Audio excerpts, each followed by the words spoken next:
So SmackDown Live begins with a quick recap of Survivor Series, and then here comes the money. Shane McMahon just inches his way to the ring. He didn't do his usual shuffle, and yeah, he's selling.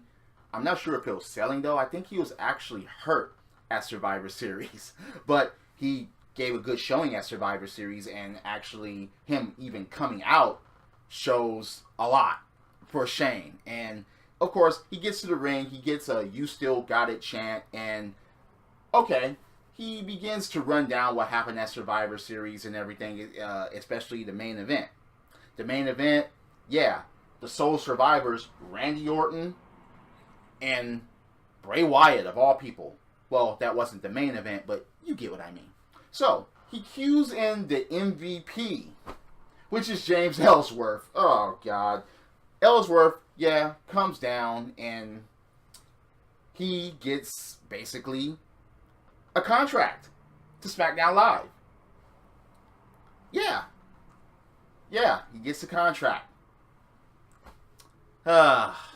Dean Ambrose. He comes out and basically cheerleading for James Ellsworth, and pretty much a lot of people are. And it's funny because this is the part of the night where it's like insulting to us, but it was a certain degree of comedy to it that lasted the whole night. So Shane McMahon gives Dean Ambrose the night off. You know where this is going. You know that Dean Ambrose is not going to stay away. You know that Dean Ambrose is going to fucking get involved later on, or just all through the fucking night. He just has to. You know, the funniest part about Survivor Series and SmackDown winning is that John Cena wasn't a part of it. John Cena wasn't even a part of the fucking event. Okay? But SmackDown ends up winning the fucking main event. I mean, go figure. I mean, it's funny how even when Baron Corbin was taken out, they could have put John Cena in, but to no avail. They put Shane O'Mac in, and it actually ended up still being a SmackDown victory. But, okay. Ambrose actually leaves, and as he leaves, AJ Styles comes out, and he confronts James Ellsworth and Shane McMahon, saying that, no, AJ had to, work hard. He bled, he sweat, he had tears, and, for years and all that to get where he is. And he was complaining that James Ellsworth is just being handed a contract and not earning it. So that leads to, of course, him getting inside of James Ellsworth's head and actually putting his contract up for grabs later on in the show in a ladder match. So the contract will be hanging, and all James Ellsworth has to do is go and get it. Now, mind you, James Ellsworth is still selling his injuries from Survivor Series when he got jettisoned by Braun Strowman. So he's wearing a neck brace and all, and walking real slowly, and everything like that. But after that announcement and AJ Styles leaves, what do you know? Dean Ambrose shows up in the ring again, and Shane McMahon is like, what the fuck? One of the funniest part is that Dean Ambrose kept hitting Shane McMahon on his back, just tapping him hard, knowing damn well that Shane McMahon is injured and selling the shit from Survivor Series. So, when it comes back from commercial break, it shows Dean Ambrose getting escorted out by Shane O'Mac. And now the insulting / comedy actually fucking begins there. So, you have the Jizz and Intercontinental Champion Maurice doing a photo shoot when Daniel Bryan interrupts them. And he actually has something called Happy Miz Giving. Okay, so basically Happy Jizz Giving is basically everyone getting nutted on as far as the fans, as far as, I have no talent, but I'm still relevant. I still have a championship more, and I'm still worth more than all these motherfuckers that have talent in the indies and in NXT and even on all the other fucking brands, even the cruiserweights. But anyway, Daniel Bryan proceeds to give Callisto an Intercontinental Championship match. And yes, he kind of ran down The Miz as far as how he kept it, because if it wasn't for Maurice, yeah, he would have lost. If it wasn't for Maurice and the Spirit Squad last week, he would have lost against Dolph Ziggler. But yeah, he gives Callisto the Intercontinental Championship title shot because Callisto was basically BS'd out of it by Baron Corbin as far as the Cruiserweight Championship at Survivor Series. But lo and behold, during their match, Jiz versus Callisto, well, what do you know? Baron Corbin shows up. Yes, he just showed up on the apron, but it was just enough of a distraction for the Jiz to give Callisto the dick-licking finale and pins him, and actually he just track meets away. Again, if Callisto would have lost to The Miz single-handedly, one-on-one, no interference, anything like that, put on a good match, then you see, that makes the core of taking someone seriously. I can't take The Miz seriously because he always needs something or someone in order to get it done. Even if you cheat, do that shit alone. Alone is the key here. And he can't fucking do that and look convincing as far as being a great mid-carder or even a fucking world champion. He's never fucking done it, and he never will do it. That's just, yeah. But as soon as, Callisto gets pinned, Baron Corbin gets in the ring and just gives the end of days to Callisto. Ha ha ha, their feud is not done. Fine. But as the Jiz was up the ramp, Dolph Ziggler comes out and gives him a super kick that barely lands. Kick his head off next time, Dolph. So, yeah. So they're not done. Duh. Ugh. After that, you get a backstage segment with Shane O'Mac and then Alexa and Becky, because, of course, Alexa is like, when am I going to get my rematch? When am I going to get my rematch? When am I going to get my rematch? Well, yeah, her rematch is set up for TLC. Fine. So then Natalya shows up and, oh, God, Natty. What happened to you, Natty? Saying that Becky is scared and jealous of Alexa? Come on, Natty. You're better than that. You're way better than that. And as far as that goes, it's like, come on. We know that this is going to set up to a match. And once again, Natalya is quoting fucking Whitney Houston songs. Stop that! And even Alexa couldn't stand it and was just like, oh, God, and walked away. So Becky versus Natty was set up for later on in the night. But the funniest thing about that is Dean Ambrose actually comes back and with Shane O'Mac there and actually, offers him some pizza because Dean Ambrose has a pizza in the hand. And again, the comedy continues with that.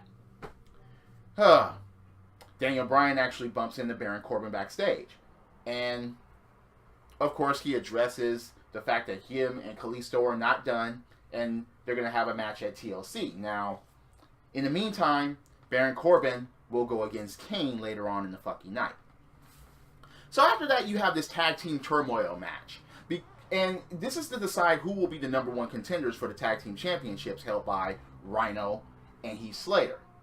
So, of course, one team starts and then the other team comes, and whatever that team gets beat, team stays, and the other teams come up. And it's like, okay, yes, we know the tag team turmoil situation. Poor Ascension. They got eliminated first by the Hype Bros. And then you get the Hype Bros. Oh, God.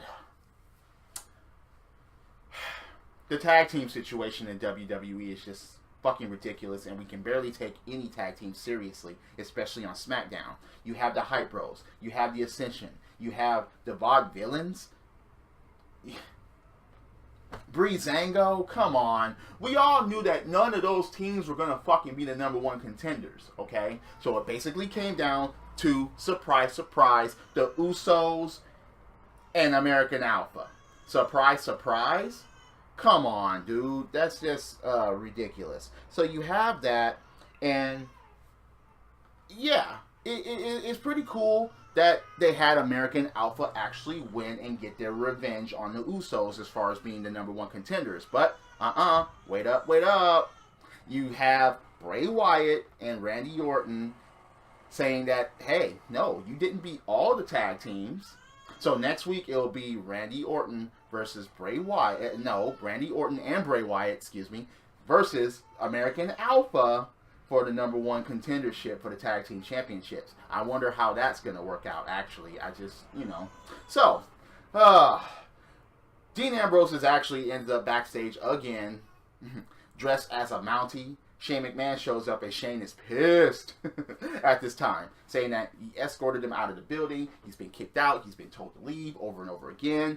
And Dean Ambrose is like, you want to know why I'm dressed as a Mountie? And Shane McMahon was like, I don't want to know. But Daniel Bryan was curious. And, of course, the Mountie always gets his man. Oh, God. Damn it. It's just, again, it's insulting that Dean Ambrose keeps showing up and you can't keep this fucker out of the building, but it's comedy at the same time because of what is brought. So anyway, you had Becky versus Natalya. Oh yeah, guess how that fucking went. Natalya taps out. And, alright, pretty standard woman's match. Nothing impressive, but nothing too botchy, nothing too... It doesn't degrade... It didn't degrade those two or the division by any means because it can't sink any lower on SmackDown. Oh, and what do you know? Alexa Bliss attacks Becky after the fucking match. Okay, look. At least let Becky kind of get an upper hand, but Alexa just dominating and leaving your women's champion just laid out. It's just fucking ridiculous to me. It doesn't seem right. Speaking of ridiculous, you have Nikki and Carmella have a fucking backstage segment where Carmella is on the phone and Nikki approaches her and basically accuses Carmella of attacking her and so on and so forth. And Carmella gives his rundown as far as John Cena and it's like, look, we get it. We get it, all right? I don't even like Nikki Bella, but we fucking get it, okay? So... Nikki is like, all right, you want to do all that? Let's settle it once for all at TLC in a no DQ match. How are they going to do this? How are they going to do a no DQ match? How are they... Look, again, Carmella is up and coming, and Nikki, my neck, Nikki Bella. Shout out to you, Blazing Melpunsky.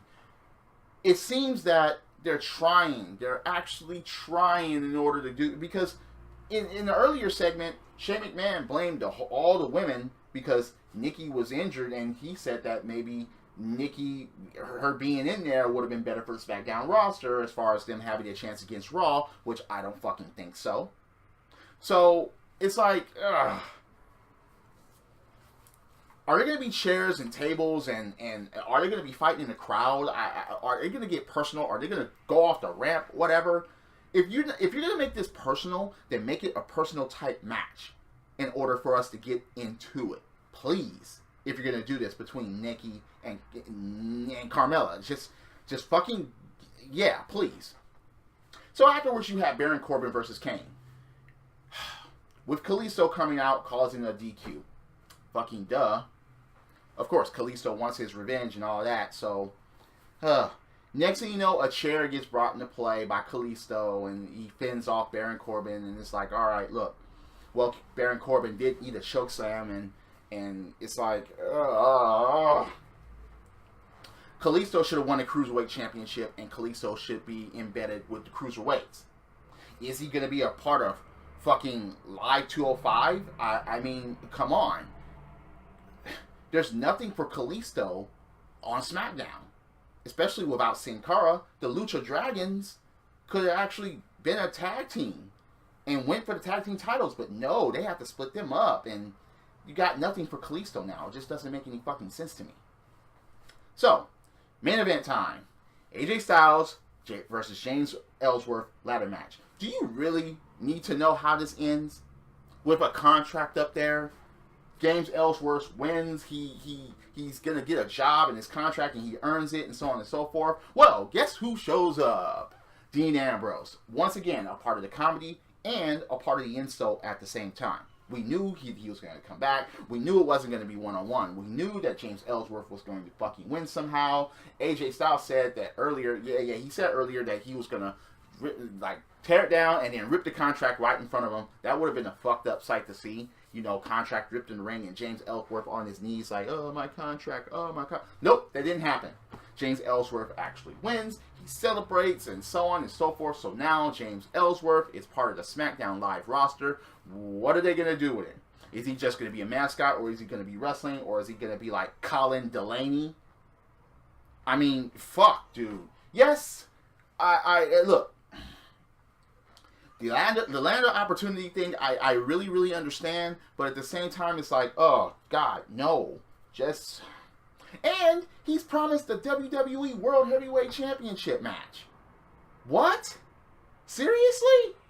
No. Just no. No. Come on. We all know that he's going to get a shot and not fucking win it. He better not fucking win it. If anything, at the very least, at least he'll have more heart than The Miz. But no. Just no. Not James Ellsworth as WWE World Champion. That would make no sense whatsoever. Please don't fucking do that, WWE. So, what did you think about SmackDown aftermath of Survivor Series? What did you think about the show? Was it good or was it bad? It insulted me at certain levels, but I understand why they did it a certain way. But still, it's just like, Again, Raw and SmackDown need to get on NXT's level as far as storylines and matches to get a lot fucking better. Because NXT TakeOver this past weekend was the bomb, was the business. I mean, you got new NXT Tag Team Champion Samoa Joe reclaimed the NXT Championship, which he's the first two-time NXT champion ever. Yes, and besides Paul Ellering getting lifted on the cage, and yeah, that was kind of lame, but it was still a better event than Survivor Series, Raw, and SmackDown. NXT, fucking, yeah. I'm most likely going to start doing reviews on NXT pretty soon. It's just that with life and time constraints. But anyway, you get the idea. Drop kicks, body slams, throw motherfuckers over the top rope. Both feet hitting the floor. Yes, I'm a wrestling fan. This is the theme, and I'll see you later. Credits.